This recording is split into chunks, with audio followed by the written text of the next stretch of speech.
le diable qu'on appelle Satan, à quoi il a naissé, et tant à quoi il a naissé, à quoi il est mort.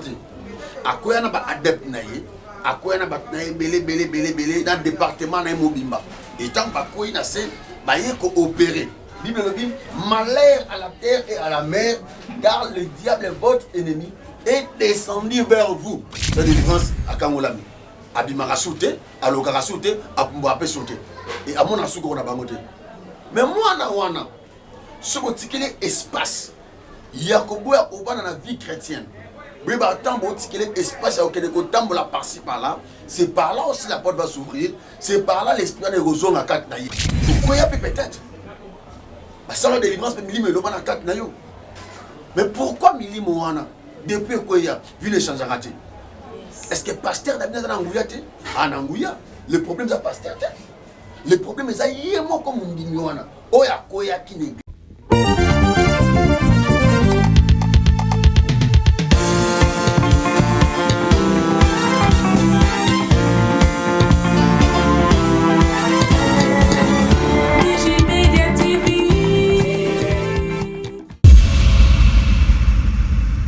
Mijimedia TV, notre passion, c'est la joie de votre cœur. Likez, abonnez-vous et cliquez sur la cloche des notifications pour ne pas rater de nouvelles. Notre passion, c'est la joie de votre cœur. Notre passion, c'est la joie de votre cœur.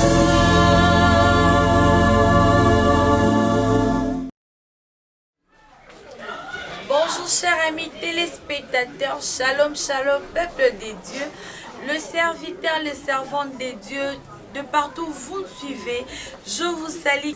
C'est votre humble servante Maria Waema. Nous sommes Mijimedia TV. Notre passion, c'est la joie de votre cœur. Sur notre nouveau numéro, nous allons vous présenter le pasteur Roger. Je sais que ce qu'il va nous dire aujourd'hui, ça va encore vous édifier. N'hésitez pas, restez branchés dans notre chaîne et n'oubliez pas de vous abonner massivement dans notre chaîne Mijimedia TV. L'Éternel va beaucoup vous bénir. Peuple des dieux, encore une fois, shalom, shalom. Je vous avais dit sur ce plateau de Mijimedia TV, je ne suis pas seule. Je suis avec le pasteur Roger. Bonjour pasteur Roger. Bonjour Maria. Mijimedia SPD Mini Leloto Yambio Lisusu. La chaîne Nabiso Esengo Mini Kolega. Merci pour l'invitation. Merci. En tout cas, nous avons battu la biso aux Amalamu. Église Néhémie. Oui, l'église Nangola Tata, ils ont des camarades, ils sont vraiment la restauration church, et je crois bien que dans la télévision, dans la partout, que l'Éternel vous bénisse et n'oubliez pas de vous abonner massivement dans notre chaîne Mijimedia TV. Notre passion, c'est la joie de votre cœur. Aujourd'hui, avec pasteur Roger, Toromekalisus Kosola Likabotali, sorcellerie, Topé Kindoki. Oh, tozomona ebele ya bana na balabala lelo bakomi bandoki. Pasteur Roger pona yo sorcellerie to kindoki ezani. Bon, n'a pas moli nzambe parce que na début ya introduction na yo olobi bana ebele bakomi na balabala, bana ebele bakomi libanda, ba couple ebele kufi, ba foyer panzani et ba famille kabwani na likambo to bengi kindoki. Kindoki en soi eza molimo. Il y a molimo, où il y a un katia mutu, où il y a une mission ébélée à cause de la kata du temps. Il y a un médecin qui a malaria, il y a un médecin qui a malaria. Il y a un autre mutu, ici la rappel. Dans le logo moko te na kata du temps mutu, il y a la permanent parce que les armes médaillées. Le logo va na kata mutu, il commande mutu à cause de la kata de logo. Donc c'est une maladie spirituelle où ils ont nuire plusieurs familles. La sorcellerie existe. Ils ont nuire battu belé, ils ont nuire misala battu, ils ont nuire ba couple et ils ont même s'appelé Mboka. Donc Kindoki, ils ont existé. Kindoki, c'est une maladie ponangai, c'est une maladie spirituelle. Où ils ont la cause, la base, il y a destruction, ma famille, ma foyer, ma vie humaine est belée. Pasteur, nous sommes là, nous allons continuer l'émission de Bisso. Tout mes campés, on peut se faire un peu verser beaucoup biblique. tout tanga tout la qui s'appelle de Dieu. Est-ce que sorcellerie est vraiment un impact na bomo ya mwana nzambe? Tout sorcellerie est un impact na bomo ya mwana nzambe. Maman nangai. Na balani biso na télévision, sorcellerie est un impact makasi. Na vie ya bato oyo osambela comme ba vie ya bato ba sambela te. Parce que pour Satan a loka moto, a loka permission. Satan loka porte en côte pour aloka yo. Ceux qui portent les pessameliers mais a eu occasion à côté à bandi ko opérer. Na ko pes exemple moko biblique. Bible lo bana Apocalypse chapitre 12 17e verset. Est-ce que makamu se banda ya mwana? Le bibi tumba salami likolo. Michael na ba ange ne ba bundi et dragon pas bundi. Mais ici kana bango, la dragon et s'est retrouvé qu'il coloté. Il a été précipité, lui les serpents anciens, le diable qu'on appelle Satan, à quoi il a nassé, et tant à quoi il nassé, à quoi il est moroté, à quoi il a pas adepte naïe, à quoi il a pas belé dans le département naïe mobimba, et tant à quoi il nassé, bah il est coopéré. Bible dit malheur à la terre et à la mer, car le diable votre ennemi est descendu vers vous. Le diable n'est pas monté vers le ciel, le diable est descendu vers nous, les habitants de la terre et de la mer. Il y a un monde qui nous qui est une opportunité par le diable et contre la beauté parce que le diable a peu de temps. Yes. Ah, on n'a pas de temps, mon cœur. Papa, on oublie bien sûr dans la madame, on oublie que sorcellerie est vraiment un impact makasi na bomo ya mwana nzambe to pe na bomo ya moto nyonso. Kasi na yokaki Yesu alobaki ete alongolaki milimo oyo alongolaki milimo oyo bande kotumisa moto ake atindi yango na kati ya bangulu. Bongo te papa. Oui, ça. Bien de voyer moi Bible malamu. Et alors atina milimo wana na bangulu papa. Ngana yebi soki Yesu azi milimo alongola tina bangulu. C'est que sorcellerie les a convaincus, il est mort pour nous à la croix. Satan continue toujours de régner dans notre monde, toujours de faire souffrir les enfants de Dieu. Et là, on sait ce qui s'est passé.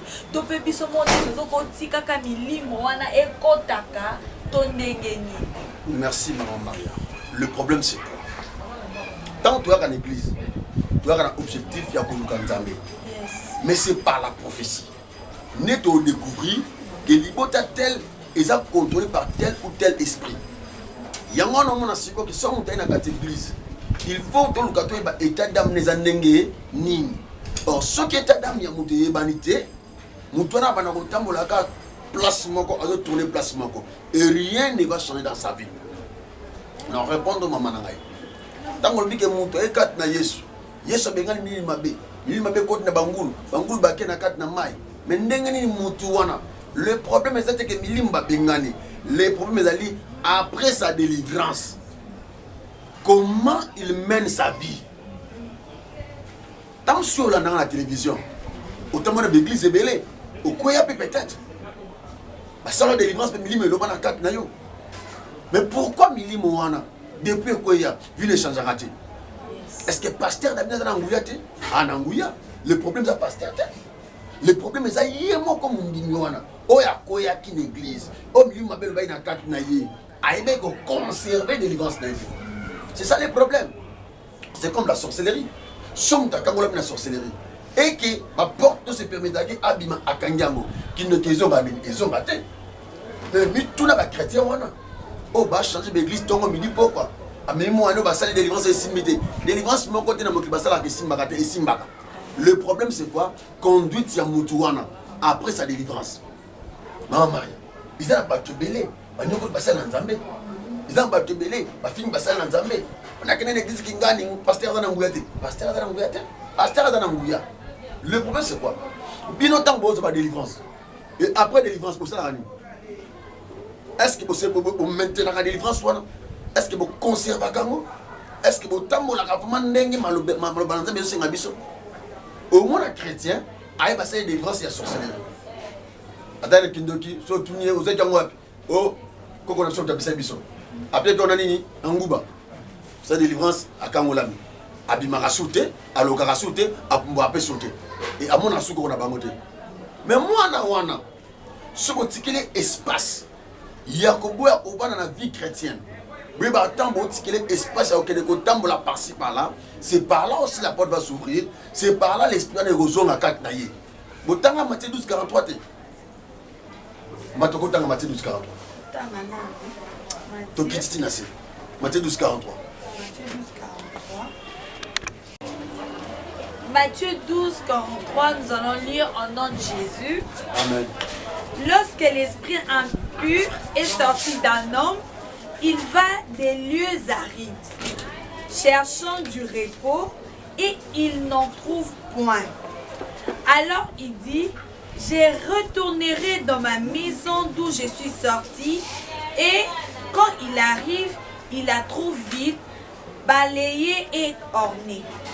Il s'en va et il prend avec lui 7 autres esprits plus méchants que lui. Ils entrent dans la maison, s'y établissent, et la dernière condition de cet homme est pire que la première. Il en sera de même pour cette génération méchante. Maman Yoki, donc tu veux dire, nous toi dans la sorcellerie, dans la salle de délivrance, tant que nous est bimi, molimo est qui n'a aucun faté, et qui n'a aucun faté, et bimi dans d'autres parce que Jésus place en vandati, et bimi.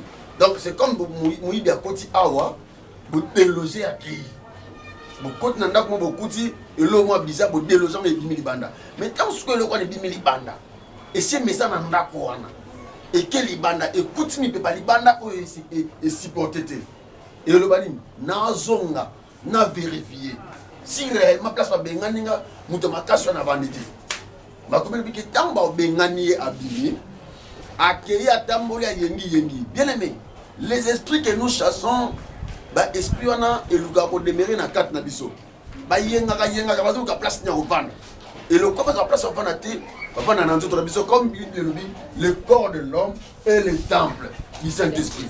Oh bango pe na kana bango oh ba que le corps de l'homme et le temple du diable balinga pas demeurer na 4 nzoto na biso pour pas fonctionner parce que démon a esprit impur et ko fonctionner en mirté et fonctionner en kaka na banzuta batu etina batu na mabe etina batu misala oyo nanga to yebi misala oyo nanga to yebi oyo tam subana bazola na télévision na ko loba moté misala wana oyo nanga to yebi oyo kendaki mema ko par-ci par-là etam soko par-ci par-là oyo kimisa ko ndaku oyo la sako libanda oyo komisa ko na lokuta oyo komisa hypocrite misala wana oyo dans le monde à ténèbres.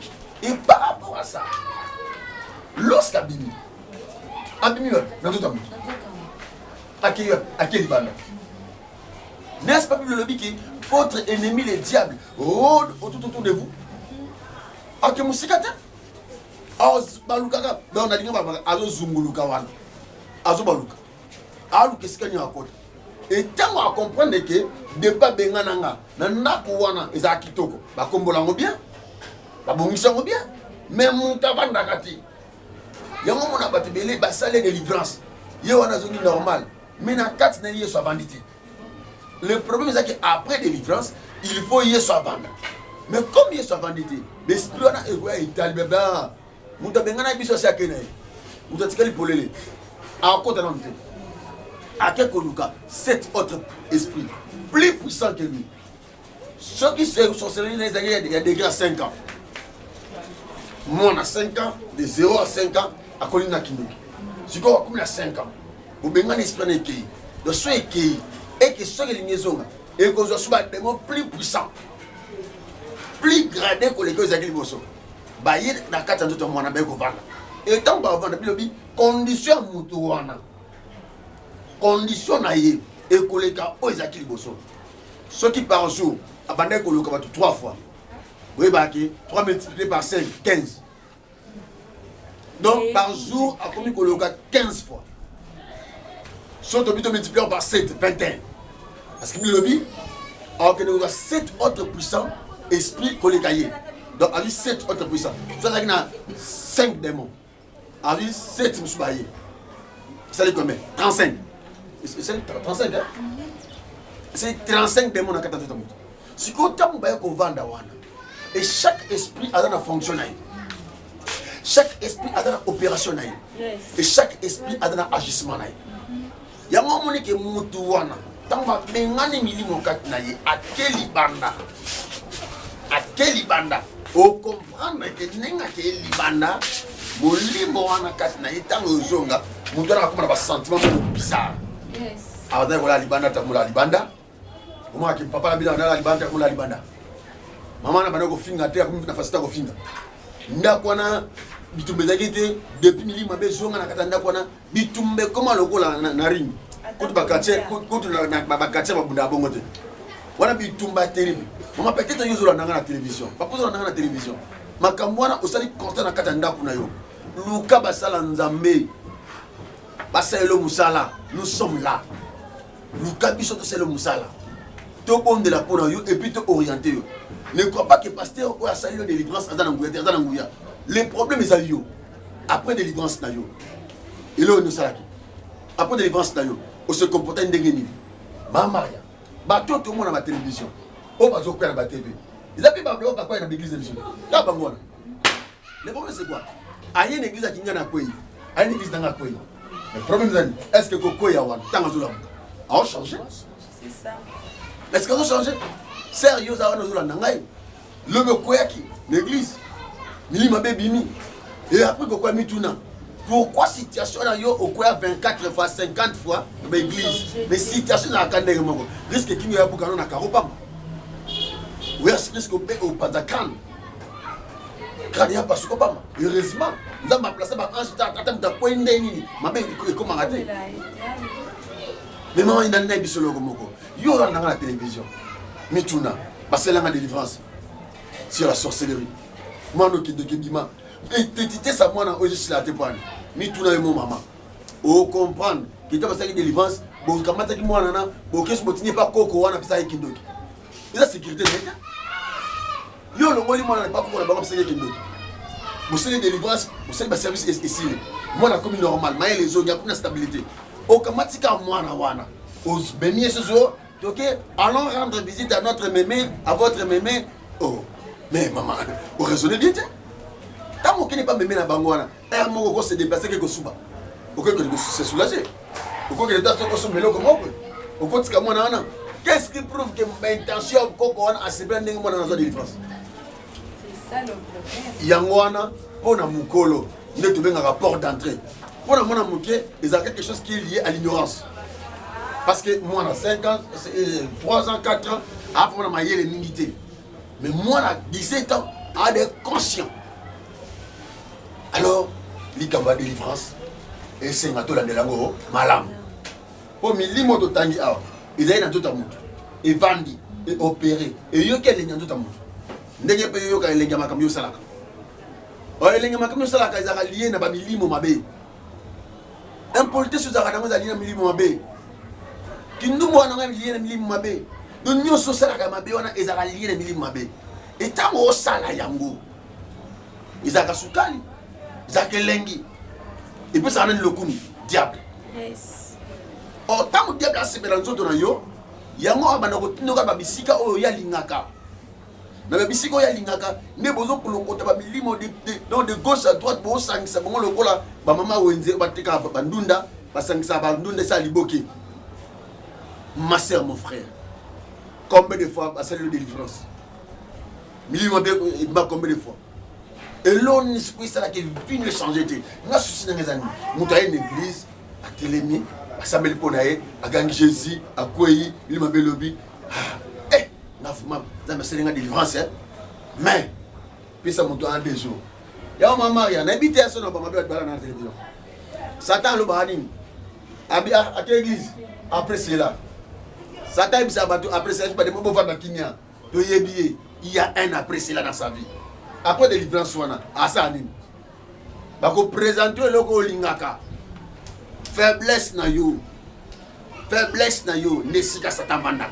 Yanga soka kiatambola tamboli amonka sabanati à réfléchir na kotaka wana ndenge ni et loko ya côté laka porte ya côté laka façon ya côté laka ne akozonga akota mais cette fois là akota est monté ba koya groupe après cet exemple porte za mukiel Moutako ta moko. Pour tu 7, il faut ça agrandir porte. Élargissement à porte de Salamanca sur le plan physique, n'est pas sur le plan spirituel, élargissement à porte de Salamanca pour demain va côté en masse. Et à côté mon côté, je vous l'ai dit. Donc bataille les biso na Matthieu 12 43 ceux qui naissent mon lit moi les autres kende kei mais et que qu'on place à revendre.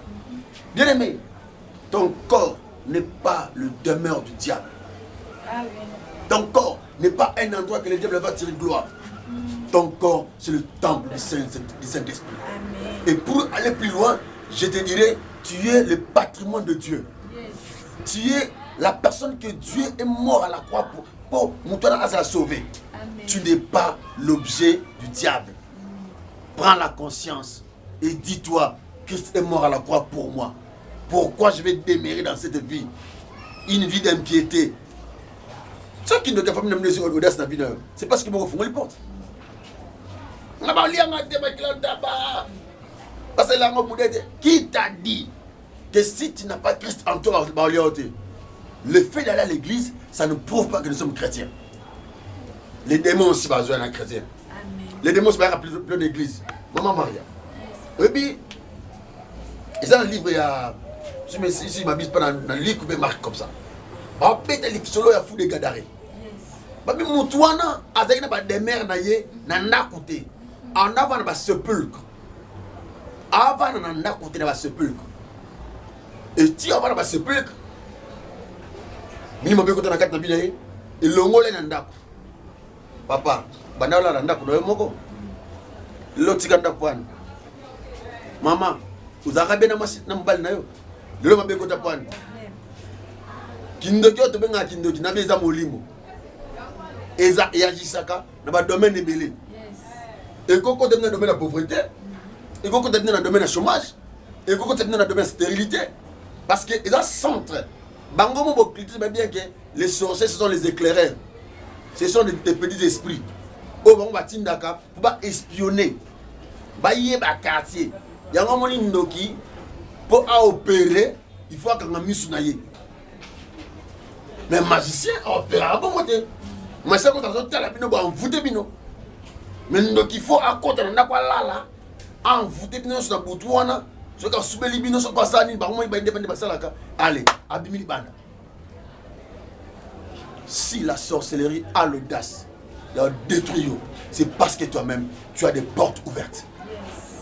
Tu as des portes ouvertes. Au contraire, même s'il y a un homme de Dieu, ou à la Nangaï, à continuer le côté, le débat est là. Porte est ouverte. Yaka, dans Miji Media TV, Yaka. Tu es là, et on comprend que la plupart de tout ça, la délivrance, Bamba Kindaka va observer à côté, Bakindako Tamwa Mabe, Nesiko et Kozara va ruiner ma famille. Minimum les demi. Et continue à Bangoul. Mais avec Bibayoka. J'aime cette phrase-là. L'Esprit dit ceci. Nous reconnaissons que tu es le Fils de Dieu. Yes. Mais yo samé la ranzamo ba démon ba reconnaître que Adam en Adam. Même les démons reconnaissent que Jésus est Dieu. Yes. Et à la longue, tu es venu pour nous faire perdre. Qu'y a-t-il entre toi et nous? Nous te supplions. Les esprits ont supplié Christ. Aboma bangote asa bama bete mais ba sengi permission bangulu yangoyo est-ce que tu kokota bangulu te bon bangulu bangulu maintenant mutuna et bon on commence la délivrance est-ce que bilimo subi koko senga permission to kozo na famille na bangote to luga Antoinette Jean-Marc to luga nani to kozo pas na bangote. C'est pourquoi j'informe à tout le monde, les démons existent, la sorcellerie existe, mais le problème c'est comprendre et connaître comment échapper ces fléaux. Lorsque nous sommes délivrés, comment conserver la délivrance. Bien aimé, nous souffrons les hommes de Dieu. Bah, ça nous a pas à souffrir. Yo générateur, vous êtes à 21 jours à gêne. Car pour nous, c'est la délivrance, c'est le lot. L'obinango, car boîte au yoke nagawana. Aux gens qui sont dans la boîte. La boîte, c'est dans Sambis, dans la binoté, M5 de Moussala. Mais les démons, ils ont l'opportunité de me faire la binote. Parce que l'occasion à côté, nous sommes à la binote. Dans ma mari, mon lit, moi, on a suivi. Dangaki. Babenyango eke koluka place à Rovanda. Nazo mitu na bino bovoza ndangai. Bavanda na kiti to bavanda na nambeto. Na mesa. Batola na bavanda nga. Est-ce que bavanda na kiti to na mbeto na mesa? Eza likambo pasi makasi, pasteur Roger, likambo sorcellerie oyo eko détruire mokili et bébisi ba foyer, pe kaboli ba famille. Aujourd'hui, nous retrouvons les enfants qui dorment dehors. Oh, l'autre comme un phénomène chégué, et ça vraiment pas si. N'a sorcellerie. Oh, pasteur Roger, est-ce qu'il y a-t-il de sortes de sorcellerie? Topé sorcellerie, et ça a sorcellerie, topé zara. Na type, il y a sorcellerie, to sorte, il y a sorcellerie. Maman, kindoki, eza kindoki. Bakoko masqué en côté, bakoko maquillé en côté. Ndoki aloka libana na quartier, ndoki aloka na kata ndako, baka misala moko.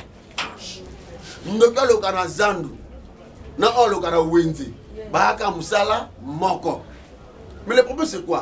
Bana ba fonctionne bango selon misala na mutu asala. Bon, pasteur, aujourd'hui, sorcellerie consciente, mais inconsciente. Et c'est un peu d'expliquer le peuple de Dieu qui nous suit. Sorcellerie consciente et zanini, sorcellerie inconsciente et zanini. Bon, tout le monde a lingala. Kindoki yakoyeba, na kindoki yakozanga koyeba. Yes. Moni kindoki yakoyeba. Mutu yemo ka bien ki ngana tan nuki. Surtout comme 22h na repumbwa. Na okende na rolia batu. Na okende koloka mutu na poto. Bade ona poto nzamba yo kala bino ma batela bino. Pona Kinshasa awa. Batu bazolongwa. Azwi avion pour Sanguba. Ye wana na Belgique wo. Aina Bruxelles na France na Italie. Akoti wana. Nzamba batela bino.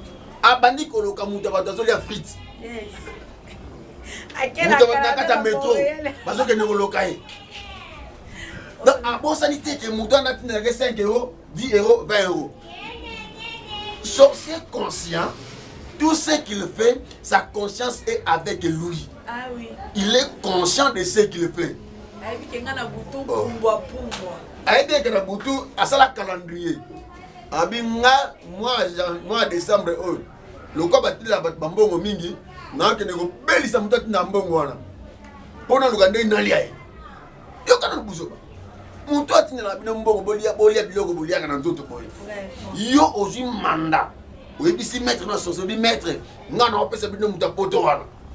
Et ba peso ko sanguba OK nango, au matin nango, au compé na poto, et à Paris, à France, à Allemagne, na Belgique, partout en Amérique. Au comipé au bandi koloka mutu batu. Au loki epé azongi. Wana ndoki ayebi ke naza ndoki. Mais mutu ayebi ki ndoki te. O de bengi sorcellerie inconscient. Yes. Aza mutu alali. Ba eba zunzoto na ye. Ya yebi nete. Et ki ko opérer. Bah si ça qui nous qui va zombie ici. Donc il y a évité qu'il y a autre colo. Bakanga emisu. Parce que et l'autre comme ça mon sorcier conscient ils ont mis. Lorsque tes yeux spirituels s'ouvrent au communes. Nalna expliquons bien parce que nous na TV vous n'a dit on va passer même ça bison dans bazé bisangai. Tu vas passer pas bandoki. Il y a le noir et il y a la lumière. Yes. Dieu existe, le diable existe. Yes. Lorsque le diable est descendu sur la terre, Nzamba botola et l'autre côté, yaya yo kangai. Tango Satan a quitté na mabele awa. Ko kazate ba botola nguya moko ba botola l'autre. A quitté na nguya na ye nyonso. Donc, à cause c'est déguisé en ange de lumière. Yango au monde a pasteur dans l'église dans Luki. Ana sorcellerie. Pourquoi? Parce que ça adepte à Satan. Au monde a pasteur à une église, aïe, à l'occupat. Azam utamisala mabe. Yango tolobi, il y a la sorcellerie. Il y a les esprits du ténèbre et les esprits de la lumière. Si go du ténèbre ndeto bengi yango milimo na Satana. Ya molili pe na kata ngo to soutire esprit mo to bengi sorcellerie. On a kata sorcellerie tobi, il y a la sorcellerie conscient, la sorcellerie inconscient. Oya inconscient, ils ont mutu oyo a loka a bateka loka. aliaka batika aliaka oh tini na man ndaki na lalaki na zo lota na kena zamba mobo ti to comme na zamba ana ba pesinga mbeli na kata ba dazo kata ba tumitu bien mais yo sambela makaste opuya pete siko kata ba tumitu ndeni oh na loti toki placement boy ngane ba pesinga kite boko na bandi mo ba bazo bazo fika en liboso nga yo sambela raté okozwa autorité ndeni wa Joseph ta aller discerner ba noto na yo. J'ai reçu une personne dans mon église. Yes. Aïe, bien. Daddy, moi vraiment, pour tout le monde, ce qui est lali. L'autre a gardé dans la mission de minen. Yes. Na tunye, na mo yo lamba ote. Expliquez-moi. Yo na mo yo lamba ote. Si qu'on a mutu, yo lamba la mission de minen ndenge nini. Na binzamba fungolo misu. Et la nuit, il y a retraite à prière nganaye. Amoni maman leki na bango aye azui ndamba on a tellement de bango ya azui ba kei ba commissaire cuisinier à sorcellerie. Yes. Siko yeah cuisinier na moi a maman mobali un bel homme mais na buto cuisinier mo ya bandoki donc ba luka ba pese sorcellerie et simbate ba tika dans l'inconscience nana bisabino sorcellerie inconscient et opérera pe makasi. Yango moni batubele soka yebite article la kabongo mon peuple périt par manque de connaissance. Yes. Si qu'on peut oyeba que dans la sorcellerie conscient ou inconscient et là on y oyeba il y a agissement les agissements on peut détecter un sorcier par rapport aux actes. Conseil ndokia saleté dans la souté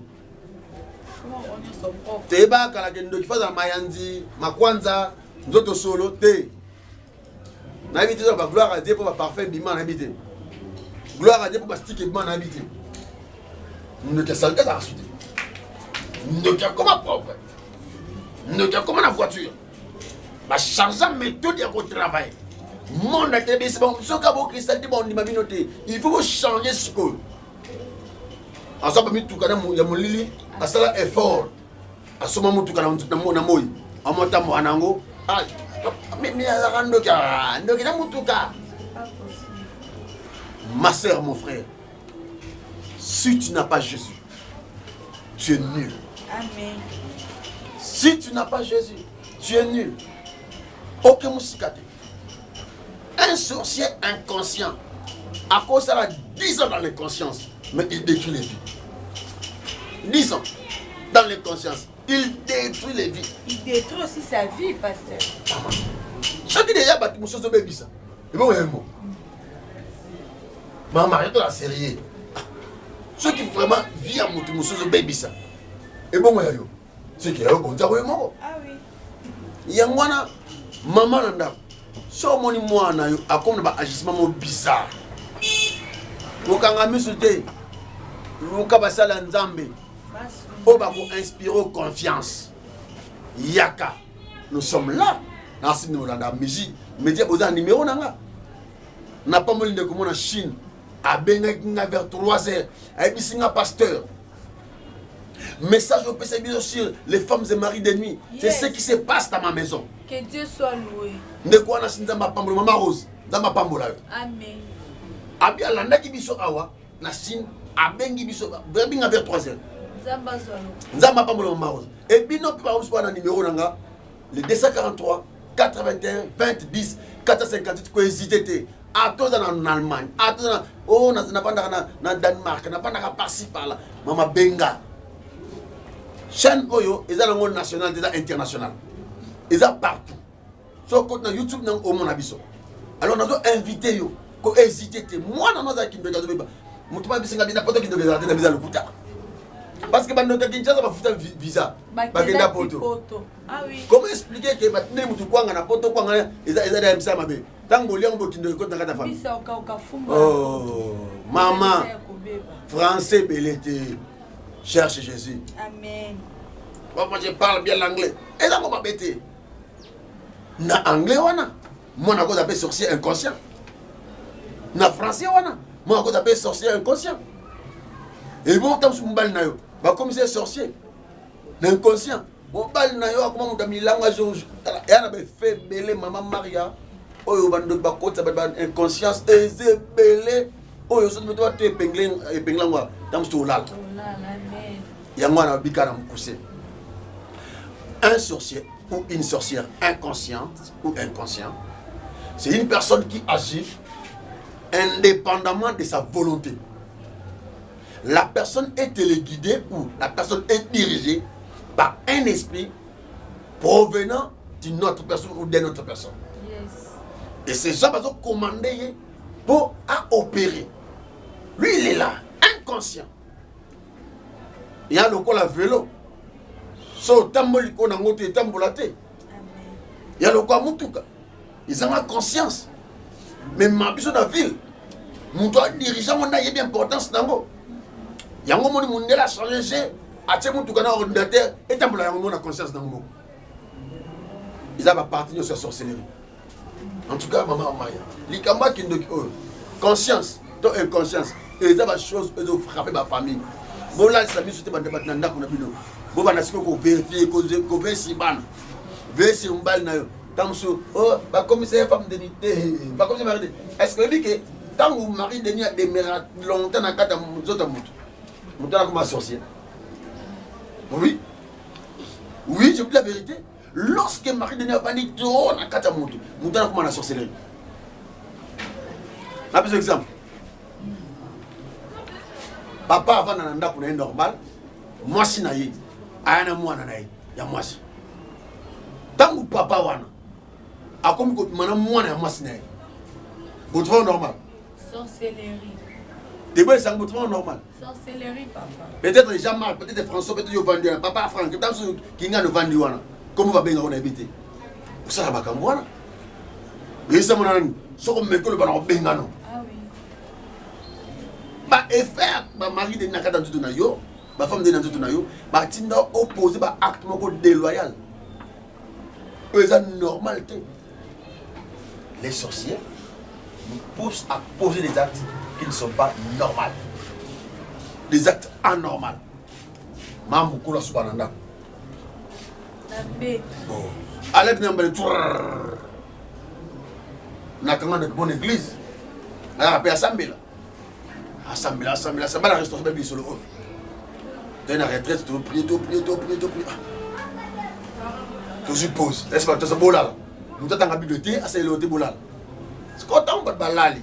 Nous avons une permanence dans l'assemblée. Bango balali. Frère Moko.